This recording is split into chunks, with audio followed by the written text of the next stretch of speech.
Hello friends, this is Justin Red, and today we are going to talk about all things Paladin.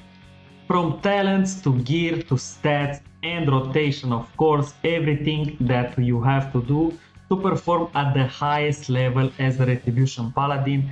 As you know, my main content is going to be M+, where we are going to talk about a single target build as well for raids. So without further ado, let's talk about hero talents. Nowadays, Herald of the Sun has become better than Templar. Templar at the start of the expansion was the hero talent to go to, but now Herald of the Sun just performs better in single target and in M+ as well. I've done all the mythics already this week and I must tell you that it's better. I will put a video here on the right just for you to see how my Templar build did. I don't have one for the Herald of the Sun, but I will show you in my rotation how much damage Herald of the Sun Paladins can do. When it comes to the other passes that we have of Herald of the Sun, we are going to go with Dawn Light, very important, Gleaming Rays. We need 5% more damage on the healing power. Eternal Flame, of course,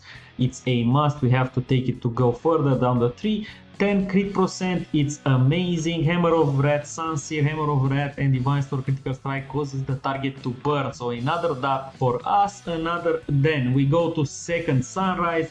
Sun's Avatar, of course, very important is Blessed Go of Anshe and Wheel of the Dawn. Wheel of the Dawn will give us 5% movement speed while about 80% health. That is not massive, but it will help you to get out of some tricky situations, of course. Then we got Aurora. After you cast Wake of Ashes, gain Divine Purpose. Your next Holy Power ability is free and deal 10% increased damage. From the Retribution tree, I must say that we always go with Radiant Glory these days. In this patch, Radiant Glory has been the best talent to pick so far. We are not going to press wings anymore. For me, I like that, maybe you don't, but this is very important. Radiant Glory just performs better in every situation. Also, you might ask Crusading Strikes or Templar Strikes. I've done some tests and Crusading Strikes is just better than Templar Strikes. The only situation in which you will get Templar Strikes are in there. As for the Paladin tree, pretty basic, nothing crazy here. Cleanse Toxin, of course, for to help with some cleanses in M+, but not in raids. We only take this in M+. Then everything else is pretty basic. So for the M+ rotation now, let's get straight into the M+ rotation, I should say. You have three options. You either start with a delayed Divine Toll, that means that you press Judgment and Blade of Justice first, then you go into the Executioner Stance Burst window, and from there you go to do Wake of Ashes, and of course you want to spend your Templar, your Holy Power with Templar Verdicts. The other one, which is the standard one I should say, you do a Blade of Justice, then you do a Divine Toll straight away, and then you go into your burst window with Executioner Sentence. We are going to try that one first, and that one is the one that you should use the most. The other one is the one that you maybe will want to use if you want to delay Divine Toll for some reason, or if you don't have it. So either you do Judgment with Blade of Justice, but Blade of Justice first, because you want to pop that Consecration on the floor as soon as possible. So Blade of Justice, Judgment, or you do Blade of Justice with Divine Toll. Another opener that you can use is actually straight into Divine Toll, and then you do one auto attack, and then you go to in your burst window straight away. But that one is it can be good, but only if you have everything else on cooldown, or maybe in some situations, but I can't think of any situations right now in which you would want to use that, to be honest.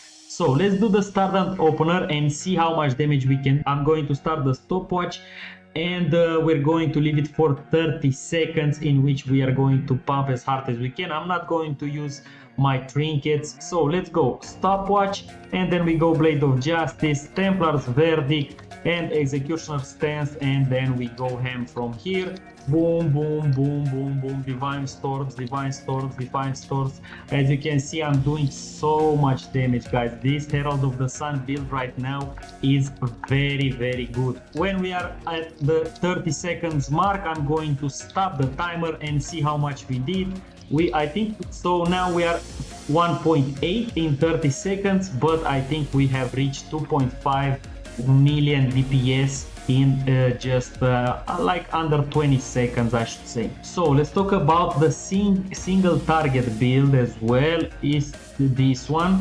As you can see, there are a few changes just because we need, which is very important, Divine Arbiter is very, very important for this build, because at 25 stacks we are going to do 320k holy damage to our primary target and 64 holy strike damage to enemies within 6 yards. That means that our Templar Verdict, when we have 25 stacks, is going to do huge amounts of damage. Also, we get recompense for this. After your Blessing of Sacrifice ends, 50% of total damage is diverted, is added to your next judgment as bonus damage. So as you know, if you want to be a good paladin, you have to use Blessing of Sacrifice. And our class, the Retribution Paladin, it's a very good support class. We have so many tools to use. We have Lay on Hands, we have Blessing of Sacrifice. In M+, you're going to take Blessing of Protection as well. We have the heals from Eternal Flame and so on. So for this opener, it's the same, guys. It's the same as the M+ opener, so it's not many things that you have to change here. Basically, one Blade of Justice, then you go into Templar's Verdict, then in our Executioner stance straight away. But now we are using, of course, Templar's Final Verdict. I didn't put the timer on, but as you can see, our damage in single target, I must say, is not that great compared to other classes right now. But from my experience in M+, our single target damage on bosses is a bit on the low side.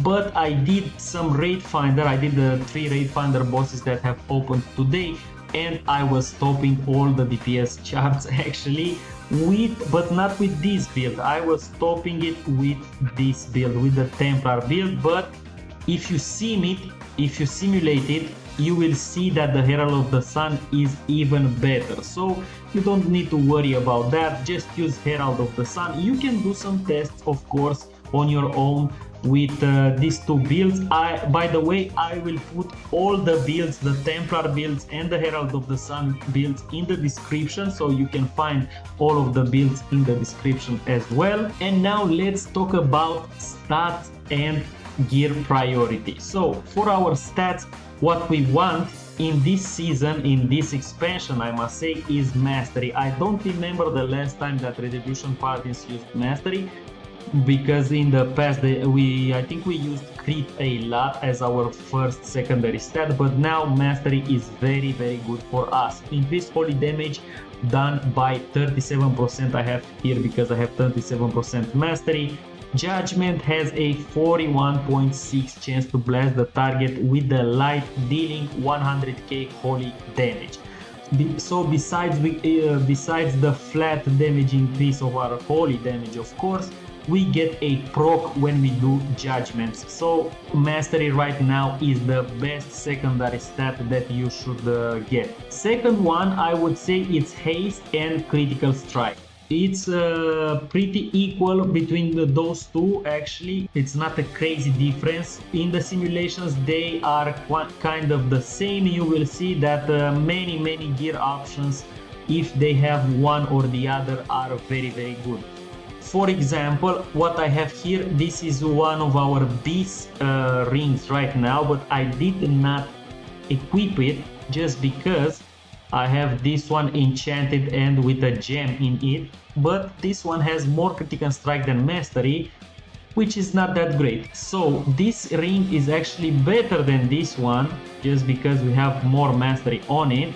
so I will have to upgrade it and put it on my first ring slot actually, but right now I feel like this one is better just because I spend the money on the enchant and the gem as well. When we talk about beasts, let's talk about beast trinkets, guys. Beast trinkets, these two I got really lucky. Actually, this one I farmed, and this one I got really lucky actually. I got it on my first mythic try for Akara. I think it's the name of the dungeon. Let me check just a little bit. I think it's in here as well. No, it's not. But if we go to adventure guides and if we go here in the world within, so yes, Arakara, City of Echoes, you get this one from the first boss actually, and I got it on my first M0 try, which is pretty lucky, I should say, and I upgraded it right away. The second one is Skarmorak Shard.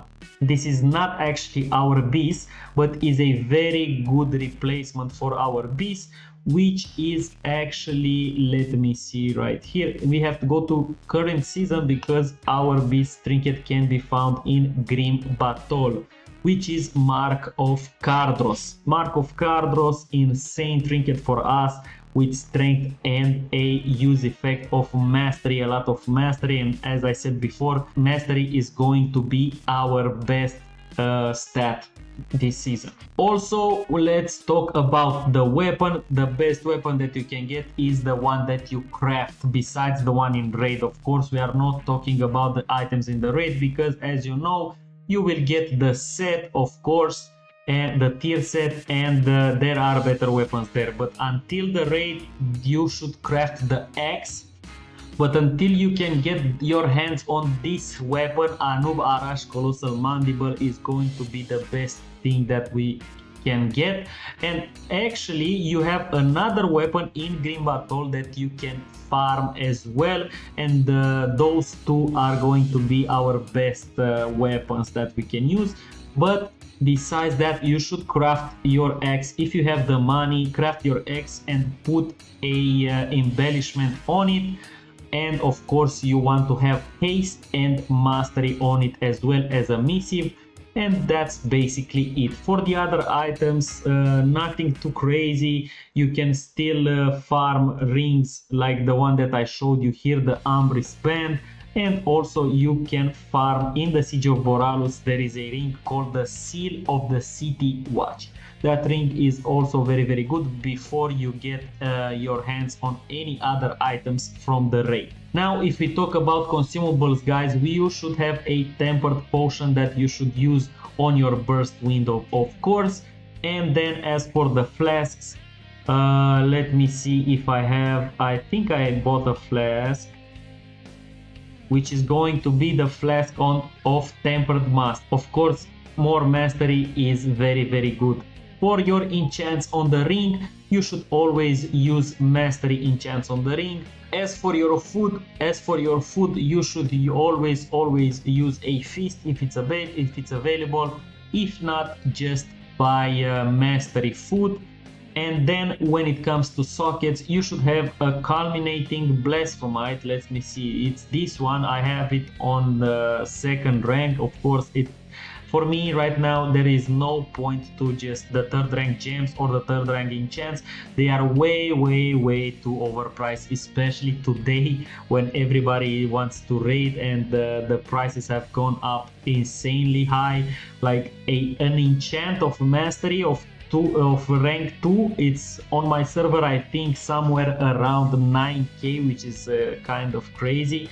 But if you want the rank 3 right now, it's even more than that. It's like something like 20k, something insane. As for your enchant on the weapon, this one is going to be the most important one. It's going to be Authority of Radiant Power. So now let's talk about some macros that I have. I use Blessing of Sacrifice, Cast Over Macro. Actually, I don't like to use macros that much, even though they might be helpful.